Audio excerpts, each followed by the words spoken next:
سورہ یاسین کو اس طرح سے پڑھو، پھر جو مانگو گے ملے گا انشاءاللہ۔ یہ ویڈیو کا اینڈ تک ضرور دیکھنا، بہت چھوٹی سی ویڈیو بنا رہی ہوں، اس میں بہت زیادہ فائدہ ہوگا آپ نے دیکھا ہوگا کچھ لوگوں کے کامنٹس آتے ہیں کہ ہمارے لیے دعا کریں، ہم بہت پریشان ہیں، ہم بہت سالوں سے دعائیں مانگ رہے ہیں،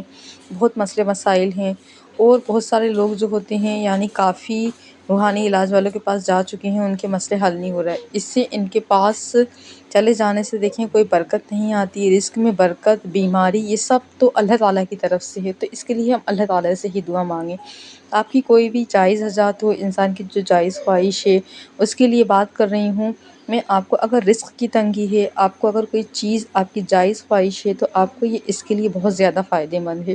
اور میں نے آپ کو معلوم ہے کہ اس سے پہلے بہت ساری ویڈیوز اپلوڈ کی ہیں استغفر اللہ سے ریلیٹڈ، اور بہت ساری ویڈیوز استغفر اللہ سے ریلیٹڈ میں نے اس لیے شیئر کی کیونکہ میں خود بھی استغفر اللہ پڑھتی ہوں اور لوگوں کو بتاتی ہوں پڑھنے کے لیے۔ اور سورہ یاسین کے بارے میں اگر ہم بات کریں تو ہم اس کو صبح کے وقت پڑھتے ہیں، بہت سارے لوگوں کا اس پہ ایکسپیرینس ہے کہ صبح کے وقت پڑھنے سے ان کی زندگی میں بہت سکون ہے، رزق میں برکت ہی برکت ہے۔ کچھ لوگ جو ہوتے ہیں صبح میں، بہت سارے لوگ جو ہوتے ہیں سانگ پلے کر کے اپنا کام کر رہے ہوتے ہیں، تو اس کی جگہ آپ اس کو ریپلیس کر کے آپ سورہ یاسین کو لگا سکتے ہیں، بہت سارے لوگ کرتے ہیں، اور آپ جو ہے اس کو پلے کر لیتے ہیں، سنتے ہیں، لیکن یہ طریقہ جو ہے یہ بھی صحیح ہے ایک طریقے سے، لیکن جو پڑھتے ہیں وہ زیادہ صحیح ہے۔ لیکن آپ کتنی مرتبہ پڑھتے ہیں؟ ایک مرتبہ پڑھ لیتے ہیں، آپ کتنی مرتبہ ہمیں پڑھنی ہے یہ میں آپ کو بتاؤں گی۔ اس سے کیا کیا فائدے ہوتے ہیں آپ سوچ بھی نہیں سکتے، 100% بتا رہی ہوں۔ آپ اگر یہ عمل کریں گے تو بہت زیادہ فائدہ ہوگا، اور آپ کو انشاءاللہ ضرور فائدہ ہوگا۔ یہ قرآن پاک کی سورہ ہے، سورہ یاسین، اس کو قرآن شریف کا دل بھی کہا جاتا ہے، قرآن پاک کا دل بھی کہا جاتا ہے، آپ لوگوں نے سنا ہوگا۔ اس میں جو ہے کہ شروع کی جو 2 آیت بھی پڑھیں گے تو آپ کو بالکل سمجھ میں آ جائے گا، آپ اس کو ترجمے کے ساتھ پڑھ لیں۔ اس کا ترجمے کو دیکھیں، بسم اللہ کے ساتھ ہمیں کوئی بھی قرآن کی سورہ سٹارٹ کرنی ہے، اور آپ اس کو جب ترجمے کے ساتھ پڑھیں گے تو آپ کو سمجھ میں آئے گا کہ آپ اللہ تعالیٰ سے کیا باتیں کر رہے ہیں۔ اور قرآن شریف میں یاسین شریف کو جب آپ ترجمے کے ساتھ پڑھیں گے تو اس میں سمجھایا ہے، قسم ہے قرآن کی جو حکمت سے بھرا ہے۔ آپ اس بات کو سمجھ لیں کہ اس میں فائدہ ہی فائدہ ہے، آپ کو کوئی نقصان نہیں ہے، اس میں آپ کو اتنے بینیفٹس ہیں کہ آپ سوچ بھی نہیں سکتے۔ اس کے کیا کیا فائدے حاصل ہو سکتے ہیں، ہمیں کیا کرنا ہے، کس طریقے سے کرنا ہے، اس ٹاپک پر بات کرتے ہیں۔ دیکھیے، یاد رکھیے گا کہ نماز کی پابندی لازمی رکھنی ہے، اور آپ نے انشاءاللہ آپ کا نصیب بدلے گا، گارنٹیڈ انشاءاللہ آپ کا نصیب بدلے گا اگر آپ 5 وقت کی نمازیں پڑھیں گے اور اللہ تعالیٰ پر بھروسے رکھیں گے۔ آپ کا ایسا نصیب بدلے گا کہ آپ خود کامنٹس کر کے کہیں گے۔ لیکن دیکھیے، ٹائم لگتا ہے ہر چیز کے لیے، آپ کو ایک چیز میں پوری طرح سے جو ہے آپ کو اس میں گیپ نہیں لینا ہوتا ہے، آپ کا کوئی گیپ نہ آئے، آپ کے کسی بھی طریقے اس میں گیپ نہیں ہونا، یعنی کہ چھوٹنا نہیں ہے۔ اگر کوئی پرابلم آ جاتی ہے تو گیپ، میرے حساب سے تو کوشش کریں کہ آپ گیپ نہ لیں۔ اگر کوئی پرابلم آ رہی ہے تو آپ تھوڑی دیر کے لیے ٹائم نکال لیں، آپ اور پڑھنے کی کوشش کریں اس کو، ہو سکتا ہے۔ اور صرف یاد رکھیے گا کہ جو اسپیشلی لیڈیز ہیں ان کو اگر وہ دیکھ رہی ہیں، خواتین دیکھ رہی ہیں، تو ان کو صرف پاک حالت میں پڑھنا ہے۔ یاد رکھنا، صرف استغفار جو ہے آپ پڑھ سکتے ہیں، درود شریف پڑھ سکتے ہیں، درود شریف پڑھ سکتے ہیں۔ اگر آپ پاک نہیں ہیں تو اچھا بات یہ آ جاتی ہے کہ ہم نے پڑھنا کس طرح سے ہے اور کس وقت پڑھنا ہے، کہ کتنی تعداد اس کی مقرر ہے، کیا اس کے فائدے ہیں، اس کے کتنے فائدے ہیں میں آپ کو بتاؤں۔ اگر اس کے فائدے، سب سے پہلے بات کرتے ہیں کہ اس کے انگنت فائدے ہیں، ایسے فائدے ہیں کہ آپ سوچ بھی نہیں سکتے۔ آپ جو مانگو گے انشاءاللہ، جائز خواہش کی بات کریں انشاءاللہ اللہ تعالیٰ آپ کو ضرور نوازے گا۔ آپ کو پڑھنے کے بعد رو کر گڑ گڑا کر اللہ تعالیٰ سے خوب معافی مانگنی ہے۔ آپ کو اس کا فائدہ آپ کو اپنی آنکھوں سے کچھ ہی دنوں میں دیکھیں گے انشاءاللہ۔ میں آپ سے کہوں کہ 5 سال لگیں گے، 2 سال لگیں گے، 3 سال، کچھ ہی دنوں میں فائدہ نظر آنے لگ جائے گا، تو ایسا نہیں ہے، آپ کے یقین کے اوپر ہے کہ آپ کو کب فائدہ ہوگا۔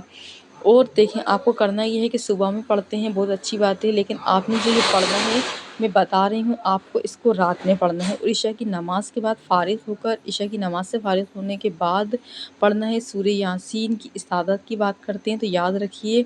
بہت ہی کم ٹائم لگتا ہے، کیونکہ اتنی زیادہ یاسین شریف جو ہے قرآن شریف کی سب سے زیادہ پڑھنے والی سورہ ہے، اور اس کو پڑھنے میں بہت ہی کم ٹائم لگتا ہے۔ تو آپ کو اس میں 7 مرتبہ پڑھنا ہے، اور دھیان سے سنیے کہ عشاء کی نماز کے بعد آپ کو 7 مرتبہ پڑھنا ہے۔ آپ کو اس چیز کا خیال رکھنا ہے کہ یار آپ کوشش کریں کہ آپ جو بھی کچھ پڑھ رہے ہیں وہ کسی کو نہ بتائیں۔ بتانے سے کیا ہوتا ہے، کیا لوگ کہیں گے پتہ نہیں کس قسم کے کیا پڑھ رہے ہو، کس چیز پڑھ رہے ہو، کیا اچیو کرنا چاہتا ہے، ہم سے چھپا رہا ہے۔ آپ نہ بتائیں کسی کو بھی، کیونکہ لوگوں کی جو نظر ہوتی ہے وہ بہت بری ہوتی ہے،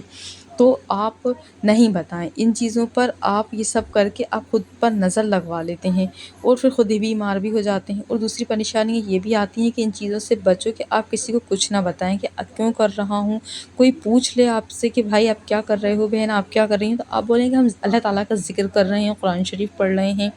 قرآن شریف ہی پڑھ رہا ہوں، آپ یہ بتا سکتے ہیں۔ کسی کو یہ نہ بتایا کریں کہ آپ کس لیے پڑھ رہے ہیں، آپ یہ نہ بتائیں، کیونکہ لوگ جو ہوتے ہیں وہ حسد بھی کرتے ہیں۔ تو آپ کو 7 مرتبہ عشاء کی نماز کے بعد آپ کو پڑھنا ہے، اور اس کے بعد اللہ تعالیٰ سے رو رو کر گڑ گڑا گڑا کر اللہ تعالیٰ سے دعائیں مانگنی ہیں۔ آپ کا جو مقصد ہے، جائز خواہش ہے، جو دعا ہے وہ مانگنی ہے۔ آپ دعا مانگنے کا جو طریقہ ہے اور اس کو آپ سیکھیں کہ آپ کو اللہ تعالیٰ سے کیسے دعائیں مانگنی ہیں۔ اگر آپ چاہتے ہیں کہ دعا مانگنے کے طریقے پہ میں ویڈیو بناؤں تو آپ لوگ ضرور اس پر کمنٹ کرنا، اور آپ ضرور اپنی دعاؤں میں کیا کرنا ہے، آپ کو معافی اللہ تعالیٰ سے ضرور مانگنی ہے۔ آپ دعا مانگتے ہیں تو آپ کو سب سے پہلے کیا کرنا ہے، اپنی جب تک آپ اللہ تعالیٰ سے معافی نہیں مانگیں گے تو آپ کے جو گناہ معاف نہیں ہوں گے تو آپ کے مسائل جو ہیں وہ کیسے حل ہوں گے۔ تو انشاءاللہ جب آپ گناہوں کی معافی مانگیں گے، آپ کا ایمان مضبوط ہو جانا چاہیے سب سے پہلے تو، اور آپ کو 5 وقت کا نماز کا پابند ہونا چاہیے۔ آپ کے جو مسائل ہوں گے انشاءاللہ تعالیٰ آپ اللہ تعالیٰ کے سامنے رکھیں گے تو دیکھنا سارے کے سارے جو ہیں مسائل انشاءاللہ اللہ تعالیٰ سولو کر دیں گے۔ آپ کی جو پریشانی ہے، اس طرح 7 مرتبہ سورہ یاسین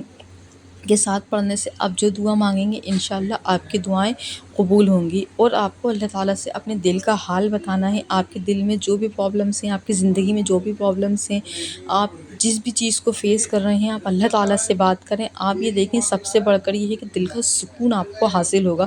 اگر دیکھیں کوئی بھی چیز پڑھنے سے آپ کو اگر آپ کے دل کا سکون حاصل ہوتا ہے تو آپ سمجھ جائیں کہ آپ کی جو دعائیں ہیں وہ قبول ہونے والی ہیں، کیونکہ ہم بہت ساری تعداد میں بہت ساری چیزیں پڑھتے ہیں لیکن ہمیں دل کا سکون حاصل نہیں ہوتا، تو مطلب کیا ہے کہ ہمارے جو گناہ ہیں ہم نے اللہ تعالیٰ سے ان کی معافی نہیں مانگی ہے۔ جب تک آپ معافی نہیں مانگیں گے، اللہ تعالیٰ سے آپ اپنی باتیں نہیں کہیں گے تو آپ کی جو پریشانی ہے وہ سولو نہیں ہوگی۔ اور آپ اس طریقے سے اگر دعائیں مانگیں گے، اپنے گناہوں کی معافی مانگیں گے، نبی صلی اللہ علیہ وسلم پر درود بھیجیں گے، اللہ تعالیٰ کی تعریف کر کے اللہ تعالیٰ سے آپ دعائیں مانگیں گے، تو آپ کی جو پریشانی ہے کچھ ہی دنوں میں انشاءاللہ اللہ تعالیٰ کے حکم سے، اللہ تعالیٰ کے فضل و کرم سے انشاءاللہ آپ کی جو دعائیں ہیں وہ قبول ہو جائیں گی۔ آپ کو وضو کر کے ہی پڑھنا ہے، عشاء کی نماز کے بعد آپ کو اسی وقت بیٹھ کر پڑھ لینا ہے،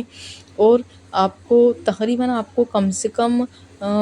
15 سے 20 منٹ لگیں گے۔ اگر آپ 5 سے 6 منٹ میں سورہ یاسین پڑھ لیتے ہیں تو آپ کو